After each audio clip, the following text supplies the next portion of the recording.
4 दिन अपने कब्जे में हाथ पैर बांध के महाराष्ट्र वालों ने।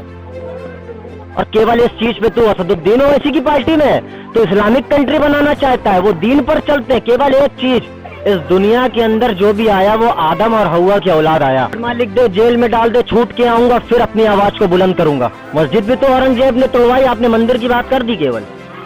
ये वही औरंगजेब था जिसके समय पूरा हिंदुस्तान एक महाशक्ति के रूप में बनकर उभरा। उसकी बातें नहीं गिनाओगे। आपने कह दिया कि मस्जिद बना दिए, मंदिर तोड़ दिए।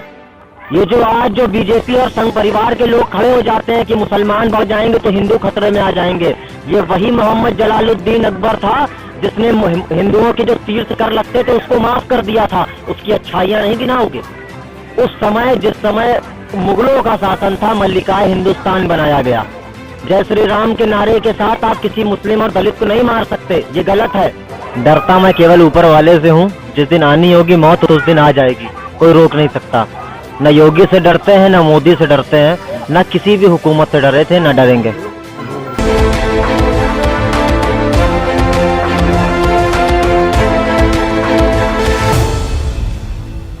के लिए जो मौजूद हैं वो ऑल इंडिया मजलिस इत्तेहादुल मुस्लिमीन के जुझारू नेता और बेबाक नेता बल्कि पंडित क्षितिज द्विवेदी हमारे साथ मौजूद हैं। लगातार सरकार को आड़े हाथ ले रहे हैं। डर है कि नहीं, डर रहे हैं कि नहीं डर रहे हैं, कि सिर्फ झोंके जा रहे हैं? बहुत बहुत शुक्रिया कि आपने ऐसा सवाल किया है। डरता मैं केवल ऊपर वाले से हूँ, जिस दिन आनी होगी मौत उस दिन आ जाएगी, कोई रोक नहीं सकता। न योगी से डरते हैं, न मोदी से डरते हैं, न किसी भी हुकूमत से डरे थे, न डरेंगे। अच्छा, मंच पर जो है बिस्मिल्लाह करके शुरू करते हैं और आप पंडित हैं, बिस्मिल्लाह करके शुरू करते हैं, नारे तकबीर अल्लाह अकबर कहलवाते हैं, ऐसा क्यों? आपने मेरी कोई तकरीर इसका मतलब सुनी नहीं। सबसे पहला शब्द मेरा ओम नमः शिवाय होता है, बाद में कोई तकरीर होती है। और सारे धर्मों का गुजरात गए थे, मोदी को हिलाने गए थे, हिल जाएगा कि बस ऐसे ही खाली बोल के आ गए? हमने मोदी को हिला दिया, तभी तो वहाँ का मोदी बनाया गया। जो गुजरात मॉडल था वो पुल गिर गया। उनके सारे कारनामे जनता ने देख लिए। बहुत 2016 में बंगाल के अंदर जब चुनाव हो रहा था तो एक पुल टूटा था, तो मोदी कह रहे थे ये पुल गिर गया है, दीदी का ये ढोंग रच गया, ढोंग खत्म हो गया, सरकार खत्म हो गई। अब 2022 में इनका भी चुनाव आ गया। ऊपर वाले ने ऐसा कर्म किया कि इनका पुल टूट गया, सरकार ने देख लिया, वो MIM वहां पर अपना परचम लहराएगी। एक पुल टूट जाने से मोदी को घेर लेंगे? देखिए, एक पुल की बात नहीं है ये उन 50 लोगों की और 200 लोगों की जिंदगी की बात है जो मरे हैं। वो 200 परिवार हैं, वो 200 लोग नहीं है, वो 200 परिवार हैं। हर परिवार के अंदर उनके 10 से 12 लोग हैं। उन 200 परिवारों की हाय सरकार को गिरा देगी। अच्छा, किस तरीके से आप चुनाव में जा रहे लोगों से अपील कर रहे हैं? आप ठहरे पंडित, पार्टी मुसलमानों की बात कर रही है, ये आरोप लग रहे हैं। आपने बापू नगर गुजरात के अंदर है, वहां पर अभी असदुद्दीन ओवैसी की 30 तारीख को सभा थी। उन्होंने अपने मुंह से कहा, रैली में स्पीच देते हुए, कि मैं चाहता हूं कि मेरे पार्टी से हिंदू MLA बने, मेरी पार्टी से दलित MLA बने। कहाँ मुसलमानों की बात हो रही? आरोप लगते हैं ना, आरोप तो कम से कम सुनिए। आप लगता है आरोप नहीं सुनते हैं, सिर्फ अपनी ही सुनाते हैं। एक पानी की बोतल है, पानी की बोतल के अंदर आपने कह दिया ये पानी कड़वा है, हमने मान लिया। मैंने ये पानी हमसे मांगे, मैंने इनसे कहा कि भाई ये पानी की बोतल कड़वी है। इन्होंने 10 लोगों को बताया, वो अफवाह फैल गई कि अगर मैं वो पानी पी लेता तो वहीं से वो आरोप खत्म हो जाते। आरोप प्रत्यारोप तो लगते रहते हैं। नहीं, लेकिन कैसे मुसलमानों को कैसे जोड़ेंगे? मुसलमानों की बात कैसे अरे आप पंडित हैं, पंडितों को भी तो जोड़िए, सिर्फ मुसलमानों की बात। देखिए, हमारी ब्राह्मण की एक लीडरशिप है, यादवों की लीडरशिप है। खुले मंच से आप कह रहे थे कि ब्राह्मणों, याद है तुम कैसे दलितों पर जुल्म कर रहे थे, इस तरीके से आप कह रहे थे, मैंने सुना। अपनी जुबान से कहा। ये कहना शोभा देता है, ये कहना शोभा देता है। मुरादाबाद के अगवानपुर के अंदर मैंने कहा कि ब्राह्मणों ने दलितों के ऊपर सबसे ज्यादा अत्याचार किया। इसका एक सबूत नहीं, 20 के नहीं, हजारों की संख्या में सबूत दे दूंगा। तो ब्राह्मण आपके ही पूर्वज थे और आप अपने पूर्वज को इस तरीके से आरोपों के घेरे में खड़ा कर रहे हैं। मैं हमेशा सच के साथ चलता हूं। अगर मुसलमान गलत करेगा तो मैं उसके खिलाफ आवाज उठाऊंगा। अगर हिंदू गलत करेगा तो मैं बोलूंगा जय श्री राम के नारे के साथ आप किसी मुस्लिम और दलित को नहीं मार सकते, ये गलत है।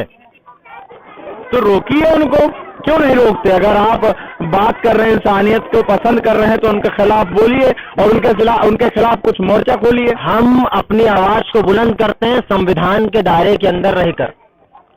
हम उनके खिलाफ FIR कराते हैं, नोटिस कराते हैं, मुकदमा दर्ज कराते हैं। अब कोर्ट का फैसला है कि कोर्ट अगर बिका नहीं है, अब बाबा अपने हाथ में कोर्ट नहीं लिए हैं, तो उनको सजा जरूर देंगे। अब बताइए, खुले मंच से ये कह देना मलकाए हिंद जो है बादशाहों ने दिया है, शुक्र है मुझे बादशाहों का कि मलकाए हिंद दिया, इस तरीके से खुले मंच से आप कह रहे थे। मैं शुक्रिया अदा करता हूं कि मेरे हिंदू समाज की महिला को उस समय, जिस समय मुगलों का शासन था, मल्लिकाए हिंदुस्तान बनाया गया। क्यों ना शुक्रिया अदा करूं? पंडित होते इस तरीके से बात कर रहे हैं। ये जो आज जो बीजेपी और संघ परिवार के लोग खड़े हो जाते हैं कि मुसलमान बढ़ जाएंगे तो हिंदू खतरे में आ जाएंगे, ये वही मोहम्मद जलालुद्दीन अकबर था जिसने हिंदुओं के जो तीर्थ कर लगते थे उसको माफ कर दिया था। उसकी अच्छाइयां नहीं गिनाओगे? ये वही औरंगजेब था जिसके समय पूरा हिंदुस्तान एक महाशक्ति के रूप में बनकर उभरा, उसकी बातें नहीं गिनाओगे? आपने कह दिया कि मस्जिद बना दिए, मंदिर तोड़ दिए। चित्रकूट के अंदर एक मंदिर है जिसको औरंगजेब ने बनवाया, एक मस्जिद है हरिद्वार के आसपास, उसको शहीद करवाया क्योंकि उसके अंदर डाकू चले गए थे। मस्जिद भी तो औरंगजेब ने तोड़वाई, आपने मंदिर की बात कर दी। केवल डर नहीं लगता है? सरकार तुरंत मुकदमा लिख देती है। मुकदमा लिख दे, जेल में डाल दे, छूट के आऊंगा, फिर अपनी आवाज को बुलंद करूंगा। सहारा कौन देता है? सहारा कोई नहीं देता, सहारा ऊपर वाला देता है। जिगरा ऊपर वाला हमको दे के पैदा करा। अल्लाह देता है कि ईश्वर देता है? सारे एक हैं, ऊपर वाला सारा एक है, दुनिया को चलाने वाला एक है।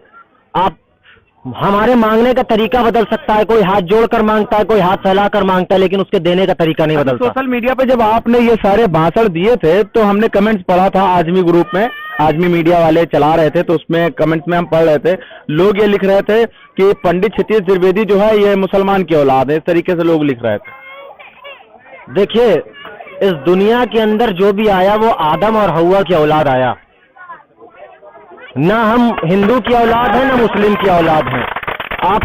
मैंने क्या कहा, आपके मांगने का तरीका बदल सकता है, उसके देने का तरीका नहीं बदलता। आपके मानने का तरीका बदल सकता है। तो पंडित क्षितिज मानते हैं कि आदम हव्वा की नस्लें हैं पूरे दुनिया में? आदम ही सबसे पहले आए, हव्वा आए। चाहे आप इस्लाम के कुरान उठा लीजिए, चाहे हमारी गीता उठा लीजिए, दोनों में लिखा है। अच्छा, गीता में ये लिखा है? पढ़े हैं आप? पढ़िए, आप पढ़ लीजिए। हाँ, मैंने पढ़ा है तो मैं बता रहा हूँ आपको, आप पढ़िए, आपको पता चलेगा। जिन्होंने नहीं पढ़ा होगा। इतना बड़ा बात आप कह रहे हैं, ये क्या दिशा और निर्देश, क्या दिशा की तरफ लेकर जाएगा मालूम है आपको? ये जिस दिशा में जाए, लोगों की एक सोच होती है नेगेटिव, एक होती है पॉजिटिव। मैं चाहता हूं कि इस देश के अंदर से धर्म की राजनीति को खत्म करके शिक्षा और स्वास्थ्य की राजनीति को बढ़ावा दिया जाए।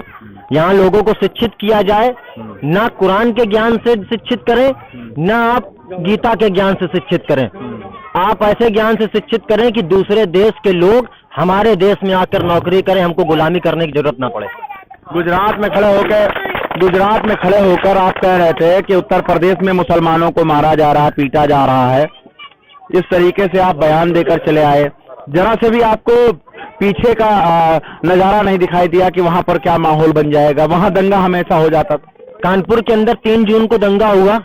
मैं रहता हूँ 8 किलोमीटर दूर, रात को 12:30 बजे STF मेरे घर आती है। 6 लोग गुंडों की तरीके मेरे घर का दरवाजा खटखटाते हैं। जब मैं दरवाजा खोल के निकलता हूँ तो रात को मेरी नींद से हमको उठा लिया जाता है। 4 दिन अपने कब्जे में हाथ पैर बांध के मारा STF वालों ने।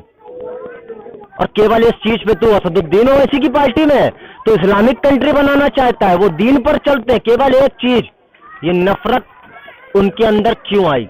नफरत योगी सरकार ने पैदा करी, हमने नहीं पैदा करी। ये 832 साल मुगलों ने हुकूमत कर ली, हिंदू खतरे में नहीं आया। ये 8 साल से हुकूमत कर रहा है, हिंदू खतरे में आ गया। हिंदू न कभी खतरे में था, न कभी खतरे में रहेगा। तो खतरे में कौन है? खतरे में इस देश की शिक्षा है, इस देश की अर्थव्यवस्था खतरे में है, इस देश का रोजगार खतरे में है। भारत के अंदर 60% युवा है जो बेरोजगार प्रेजेंट टाइम पर घूम रहा है। यही बाबा थे जो 70 लाख नौकरी का वादा करे थे 2017 के चुनाव जीतने के बाद। लेकिन जब 3 लाख लोगों को नौकरियां दे दी तो बड़ी अम्मा बन के कहते हैं कि मैं तो 3 लाख लोगों को नौकरियां दे दिया। तो झूठा वादा क्यों किया आपने 70 लाख लोगों को? बड़ी बड़े मीडिया वाले यही चलाते हैं कि पंडित क्षितिज द्विवेदी जो है वो जहर बोलते हैं। देखिए, उनके हिसाब से पाकिस्तान, तालिबान, आतंकवाद और बीजेपी, ये जो लोग बोले वो अच्छे। जो ये पूछ दे कि आपने कितने लोगों को रोजगार दिया वो गलत। जो ये कह दे कि बीजेपी बहुत अच्छी, मीडिया वालों के लिए सबसे अच्छी, सबसे अच्छा आदमी वो हो सकता है आपके लिए भी। अगर मैं बीजेपी को अच्छा बोल दूं तो आप खुश हो जाएं, मैं तो नहीं बोलूंगा। अच्छा, बीजेपी का तारीफ कर देने से मीडिया वाले खुश हो जाते हैं? हाँ, वो तो हकीकत है।